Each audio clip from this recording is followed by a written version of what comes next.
They're overly concerned about their own future, their own careers in politics, and they've lost sight of why they were supposed to be there, and that was to protect the government, or protect the people from the overreach of the government, but also as an assistant, if you will, but as a mediator between the people and the government. And that's got to be a fine line to walk too, Chris. Cliff. It's a very fine line. Hey, JR, good morning. How are you? JR. You know Cliff, of course, and I've been calling him Chris all morning. Right? I've known him forever. I'm calling him Cliff. How you doing, buddy? Good morning. Welcome. Thanks. Welcome to Miller County. Are we in Miller County at this point in time? We're awfully close, aren't we?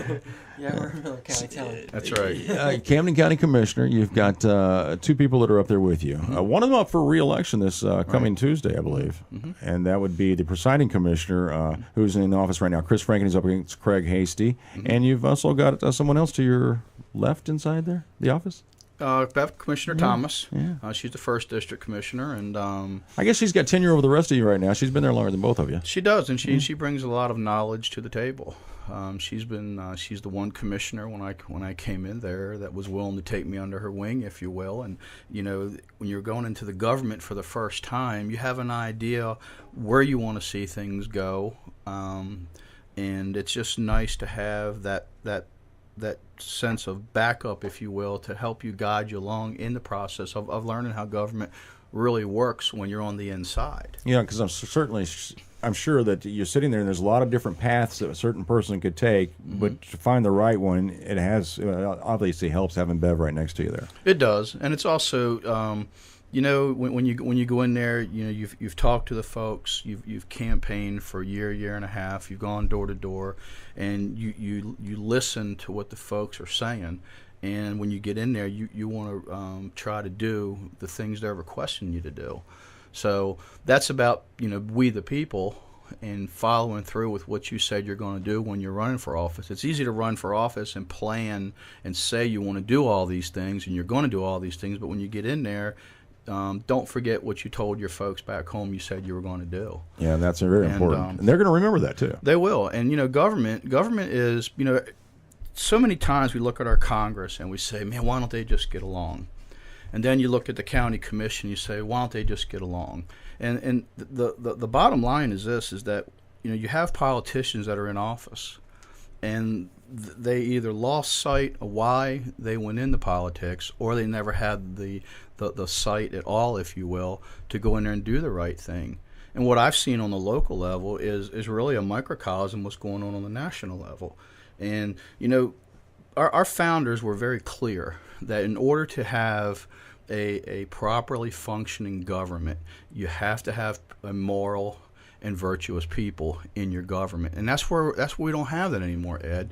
Too many times people run for politics for the wrong reasons, because it's amazing, and I can name probably a few elected officials that were once in construction and went into politics when the economy tanked here in 08, 09, and then decided they were going to run for office, and because there wasn't really anything else out there.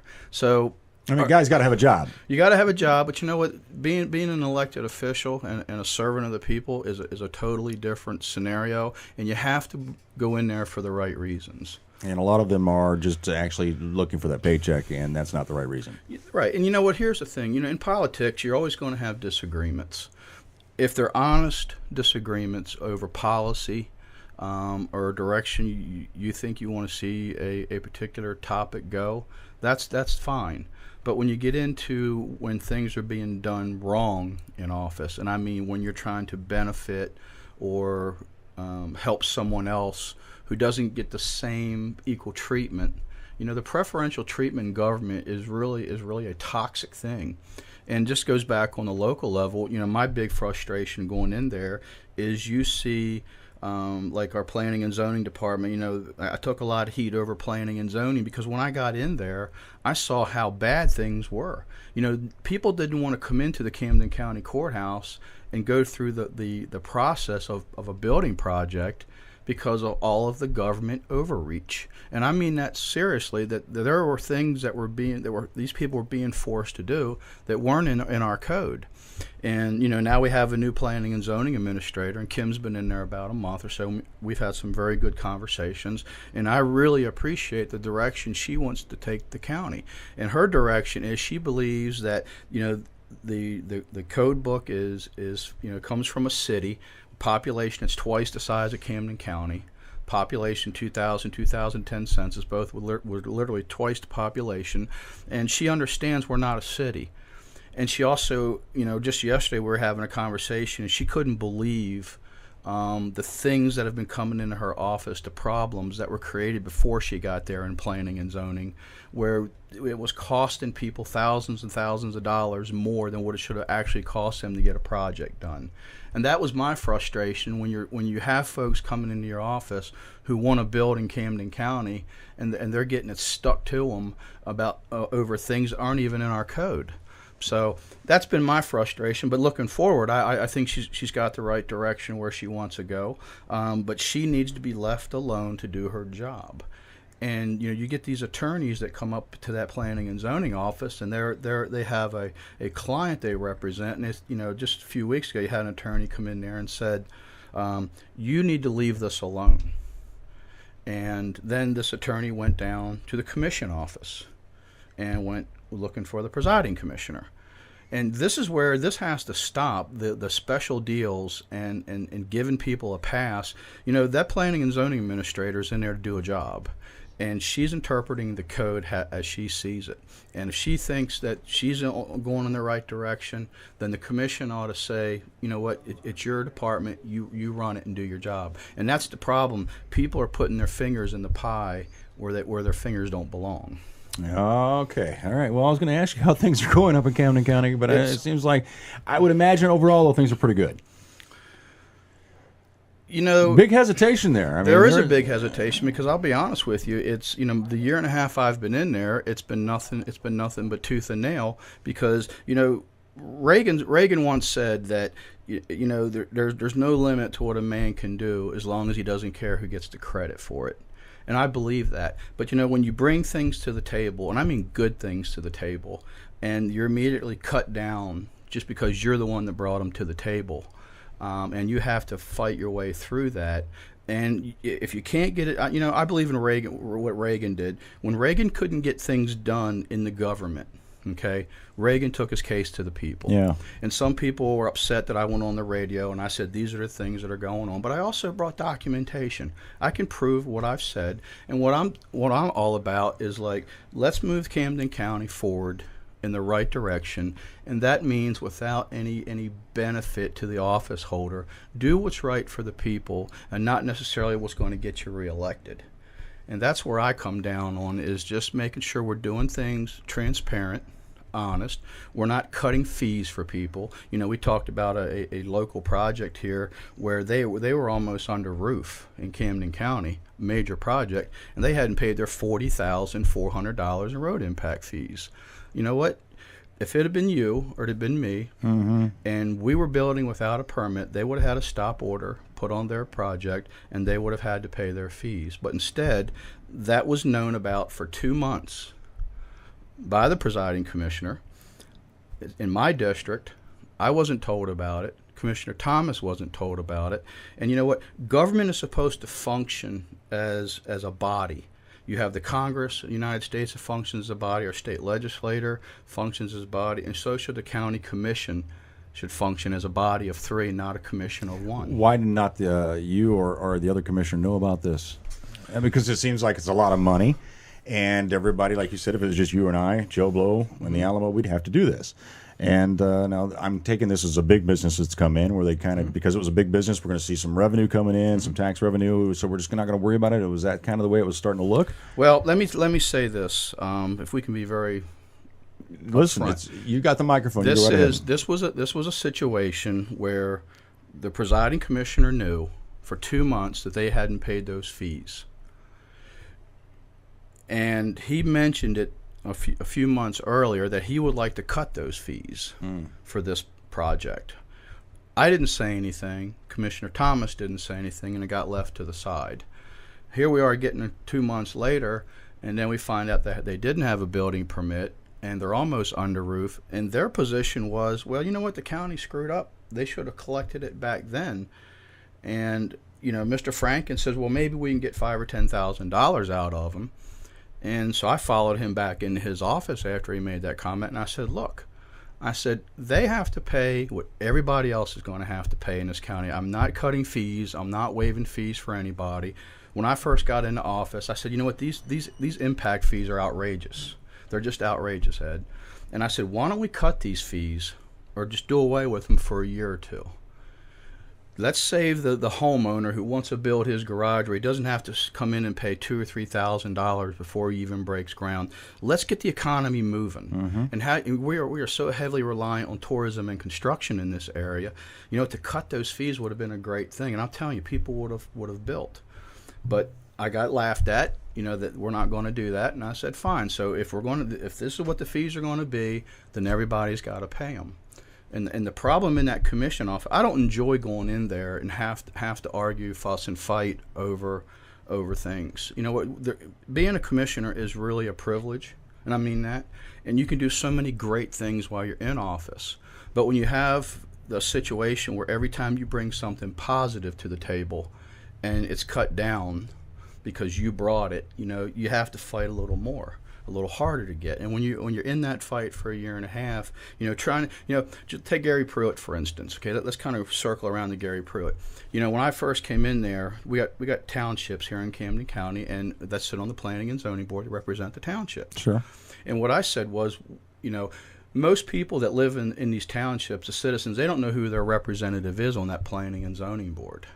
And I said, wouldn't it have been nice if you had an issue regarding planning and zoning and you were able to email your representative in that township board directly and let them know how you feel about a certain article or ordinance or a building project you're trying to do? I think that's a great thing, and I still think it's a great thing. Yeah, it seems like it's a no-brainer. Well, I got fought tooth and nail by Mr. Franken. Our county handbook hasn't been updated since 2000. I tried to get the handbook committee started, got shot down. This county, and we also at Pruitt, where they bought this property that wasn't zoned. And conversely, we also have hundreds of properties in this county we don't even know about that weren't zoned at all, or they're miszoned. And what happens is, you get people coming down here. I'll give you a classic example of Greenview Storage. The folks retired from Ford Motor Company, husband and wife. They come down here, they buy Greenview Storage. They want to expand. Great thing, more revenue for the county. Mm-hmm. And then they go to planning and zoning, they get their building permit, and that property was zoned residential. Oh no. Oh yeah. Well, see those storage buildings have been on that property long before planning and zoning came along. Okay. Now, according to the assessor's office, they were paying commercial property taxes, but they were zoned residential. That's interesting. Well, the county clearly, when they zoned it, made an error. Yeah, and it's you know just what? a mistake. Yeah. It's a mistake. So let's rectify it and get them zoned properly. Well, the problem was before they could get their building permit, they had to pay $800 to get rezoned. They had to pay that? They had to pay. Okay. That don't seem fair. It's not fair. And again, if the county made the error, that's fine. Let's fix it and make it right. But don't make the citizen or the landowner have to pay. They shouldn't have had to pay the brunt. But I got fought tooth and nail on that for over a year. I went on the local radio station, and I brought all these different scenarios out and examples of how these people were being forced to pay $800 or they couldn't get their building permit. And just recently, there was a policy change within the county to where if a person can reasonably prove that their property was miszoned in terms of the use, back when the land use code came into effect, they go for a short hearing before the commission, just to, sales tax receipts, revenue, whatever they have, property showing it was a business.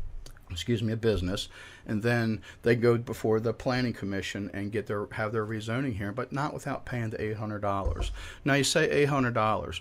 To the average guy that's wanting to build a garage or whatever, that's a lot of 2x4s, Ed. And all I'm simply saying is if the county made the mistake, let's fix it and move on, but not penalize the landowner. And this is one thing I've had to fight that shouldn't have been a fight. But because I brought it to the table, okay, it was automatically dismissed. Is it the... You say this table where things is it a Democrat Republican thing, or is it just good old boy versus a guy that's trying to do something? I mean, what's the problem here? You've got two things going on, and you see it on the local level, and you see it on the national level. Tea Party conservatives, okay, I'm one of them, and I believe that we're taxed enough already, and I believe we need less government and less regulation. So when we come into office, we say, okay, this is what we want to see. We want to see less government. We're principled conservatives, to put it bluntly. We just have a set of principles that we believe. By the way, the same principles that Reagan believed back in the 80s. We believe in less government intervention. We want to see folks keep more of their money, and we don't want to see the government become a noose around people's neck. And then you have the establishment, the Republicans, and you have the same thing happening here. You have the Camden County Republican Club, that members that are in that club have this PAC that they formed, and what they're doing, they're coming after principled conservatives. Some of these people that are in this PAC, before the PAC was actually formed, they went after Laura Martin on the school board. They went after John Beckett on the school board.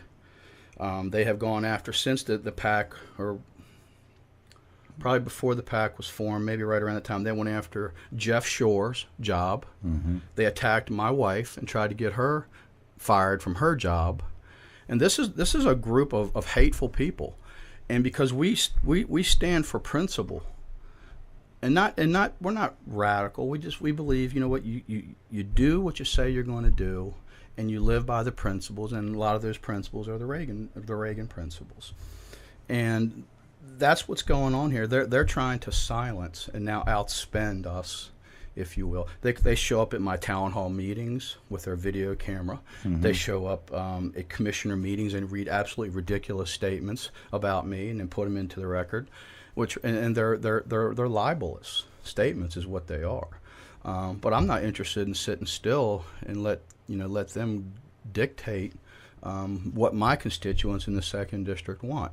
And they've clearly supported Mr. Franken, and Mr. Franken is in the Republican Club, and the Republican Club has a lot of good folks in there, but they don't know what's going on. Mr. Rager is the vice president of the Republican Club. Mr. Rager is a member, or is donated to this PAC. He has attended meetings with this PAC, and all these people are out for is what they want in their own little world, and not what the overall good of the county, if you will, in my view. Well, I'm thinking there's some good news here, because you were voted in a year and a half by those constituents that they keep trying to tell them, I guess, that you're not good, but you were voted in. Right. The populist vote got you in, and they don't see that. I mean, they don't see that they're outnumbered, or there's a better cause going on here, a better reason for you to be in office. Then, I mean, that's just interesting what you're bringing up here. I really wanted to bring jobs to this area, and I still think it's very viable. Mr. Hasty, who's running for presiding commissioner, Mr. Hasty knows that there's 4.1 miles of rail that are in Camden County over in the Richland area. He understands it's close to 44. He thinks the south end of the county is a very viable place where we could bring business into with the rail and being so close to 44. So I'm excited when I hear things like that. But when I came in office, I didn't realize planning and zoning was such a huge mess. Yeah. And it's taken a while to get that straight. You had a clique on that board, and these are also members of this PAC now, because 2 of them I replaced on the board when their term was up. I believe in term limits. I've term limited myself to no more than 2 terms. And I believe in term limits on that planning and zoning board. That's probably the most powerful board in the county, because you're dictating and telling somebody what they can do and what they can't do with their private property. So you have to have people on there that are reasonable. You have to have a land use code that's reasonable. You have to have a master plan that's reasonable. And I've put 4 pro-business, reasonable, planning and zoning people on that board. And so the dynamics of that board have changed. It's not as cliquish as it once was. So things are more out in the open, and they're more done for the right reasons versus that because if you don't like a Gary Pruitt or something, we're going to make sure you don't get your project through. So that's what I look at as some of the good things I've been able to get done. You know, having this new planning and zoning administrator is a breath of fresh air. I think she's going to do real well as long as the commission, and Mr. Franken in particular, stays out of planning and zoning and let her make the call, and not some attorney walking out of her office and down to his office and saying, this is what you're going to do, and then him going up there and telling her, you're going to do what the attorney wants. Oh, man. And this is where we get into trouble and with planning and zoning, and she's very competent. She knows where she wants to go. She understands the situations, and I've gotten some really good comments just in the short period of time that she's been there. Like there's a different air up there in planning and zoning. They appreciated going up there. Quick example: guy had plans to build a house. Okay, was going to build a house, then the garage after all attached, and the former planning and zoning administrator was requiring 2 building permits. For the garage and the house. For the garage, but they're attached. They're attached, okay. and they're on the blueprints, and it would have costed the builder more money sure. and more hassle. And so he goes in there here recently, and she looked at what he wanted to do, and she said, we can do it under 1 permit. Well, you should be able to. Absolutely. It doesn't make sense, yeah. You know what? See, and that's a great thing, because when that guy comes up to me, they build custom homes for a living. They're very reliable in this area. And when they come up to me and they say, what's going on in planning and zoning? I'm thinking, okay, what now? Yeah. And then they say, man, we really had a good experience in there. And I think that's great. And that's why when you fight to try to get things straightened out up there and you get the right people in the right positions, then you start to see good things to occur. If you're just joining us, we're talking with Cliff Luber. He is a Camden County Commissioner. We're glad to have you in here, by the way, Cliff. Do appreciate that. Now, you're not up for re-election. We do know that the Presiding Commissioner, Chris Franken, who apparently it sounds like you don't get along with too well, but you have to work together, and you do. Greg Hasty's running up against him, I understand. Right. There's a number of amendments on this election coming up on the 5th. I thought I'd get your feel on a couple of them, if it's all right. Sure. You got time? Absolutely. All right. This right of Missouri citizens to engage in agricultural production and ranching practices not being infringed is amendment number 1. Doesn't that kind of... This is a bad amendment. I mean, I understand we're fixing something here, but it should never have been worried about. We should be able to engage in ranching, period. It's our lives. Well, it's a lot of people's lives here. But you got certain areas where you're not allowed to do this. Well, you have certain areas, and you have certain radical groups that have tried to come into the area. You got to remember, there's a group of radicals out there. They don't believe in cattle farming. They don't believe in confined animal operations. And whether we like it or not, Ed, we have to eat. And a lot of people got to remember where that pork and that beef comes from, yeah. and chickens. And what this does, and I'm on the board of the legislative side of a farm bureau here for Camden County as well, and I think it's a good thing for Camden County. It's a good thing for the state, but it's also, you're right, it's sad that we actually had to That's what I'm getting to do at. this, yeah. because states' rights is a very important thing to me. And I believe that the state of Missouri should dictate how they want to run their state and what they want to protect in terms of agriculture. And so, based on that, I'm in support of that. Well, the big one I think is going to be Amendment 7. This one is, of course, wanting to put the 3/4 on the 1%, if you will, to do some work on our roads. Missouri Department of Transportation's got a lot of plans. There's a lot of bridges that need to be replaced, almost some 400 or more. Right. A lot of folks seem to be behind this, but I don't know. I mean, this is a tax increase, and you never know when you're going into an election about tax increases. So what do you think here? This one is a tough call for me, but I will vote no. And the reason I'm going to vote no is because I'm not convinced that I-70 needs to be a 4-lane highway from St. Louis to Kansas City. But also, a lot of the money goes toward municipal transportation, buying buses up in the cities, and they're wanting to put in multimodal for bike paths and things like that. And you know what? If you've driven the roads in Camden County, we don't need bike paths. What we need is our roads fixed. And our county roads we are probably 2 or more years behind in the overlay program, the maintenance program, to keep the current asphalt roads we have now from deteriorating. And I don't think we're going to get nearly what they're saying we're possibly going to get from the money. They're trying to sweeten the pots by giving the counties a certain amount of money, and I'm just not convinced it's not going to be necessarily the best thing. If we're going to do anything for Camden County, we charge 11 cents per $100 assessed evaluation. Morgan County is almost 16 cents. Miller County is 26 cents. Oh, wow. Yeah, we're pretty far down. We've got the fifth highest number of miles of roads in the state, and we have a lot of challenges here. And what I would simply say, I'm a conservative, you know that, right. But I do believe you have to have enough revenue to properly run your local government agencies. And I'll tell you, I'm of the opinion that our road and bridge department is so severely underfunded that we have a lot of issues that we need to address. And I would be in favor of a levy, of putting it on the ballot and let the people decide. You know what? Here's the thing: if you go to the folks and you say, hey, you know the shape of our roads, you know the condition. If we promise you that you will see a drastic change in the condition of your roads for the better, good road improvements in Camden County, would you support a levy increase for our road and bridge department? I believe they would. If you promised? Absolutely. Yeah. And you know what? Disagree with me, agree with me, but one thing I am is I'm a man of my word. And the road and bridge guys, they do a fantastic job with what they have. We got the use tax passed for them.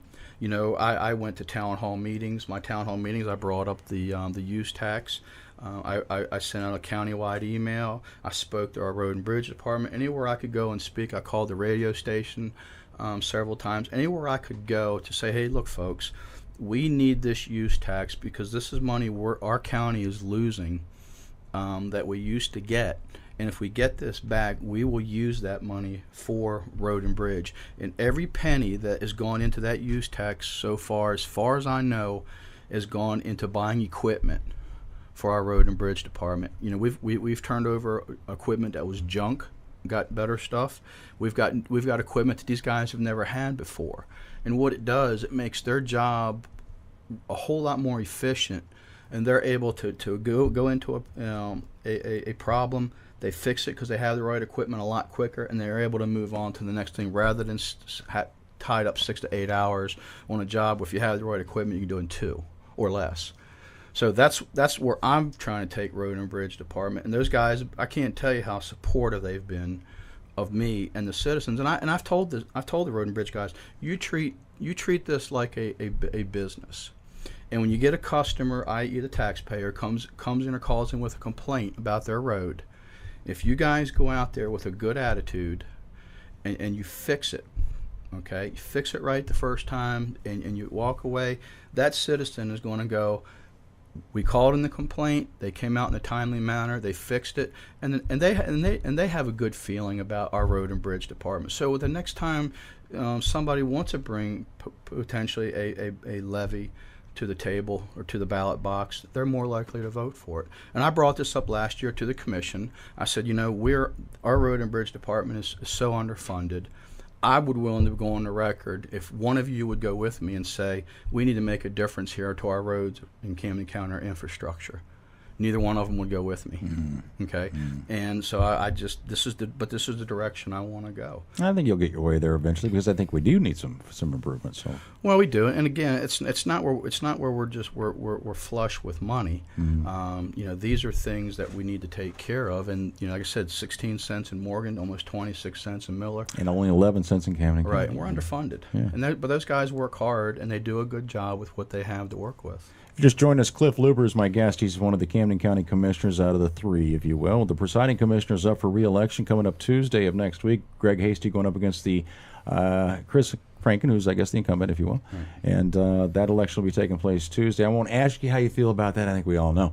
Chris, you've got an open-door policy. I know that. Mm-hmm. If you want to talk to Chris, you go up to the Camden County Courthouse, you walk in, his door's open. I was up there a couple months ago.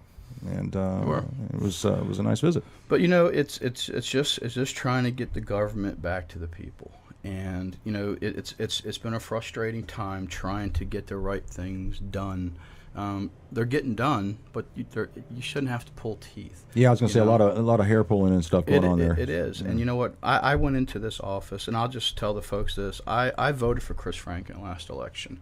I introduced Chris Franken to every Tea Party function we had. So I was a supporter. But I can't support, and by the way, the commission probably votes together about 80% of the time. Okay?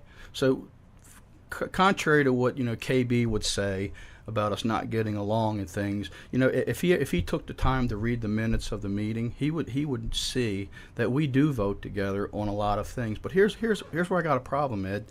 When you're given a $60,000 software contract to a friend of yours that's not bidded out, and they do such a lousy job that the purchasing order software that they were supposed to design couldn't even go online. The employees were revolting over this because it was so bad. And they come to me, and I've only had a couple months in the job, so they didn't know who I was. But they had that confidence in me because they couldn't go to the presiding commissioner because the person who had the software contract was a friend of his. Now, isn't this supposed to be bid out, though? Isn't that absolutely supposed to be bid out, but it wasn't.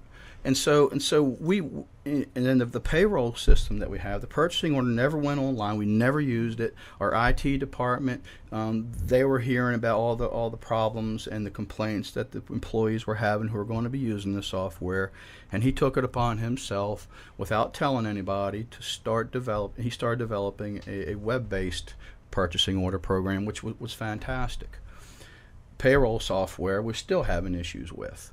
And so we essentially flushed $53,000 down the drain out of a $60,000 contract. On one person's decision. On one person's decision. And Commissioner Thomas, I'm almost positive you've got to bid stuff out for the county like that. That's right. There was 2 bids. It was never put out in the paper. There was 2 bids. Commissioner Thomas was told there was only one. Oh. And the only one she knew about was the one she voted for.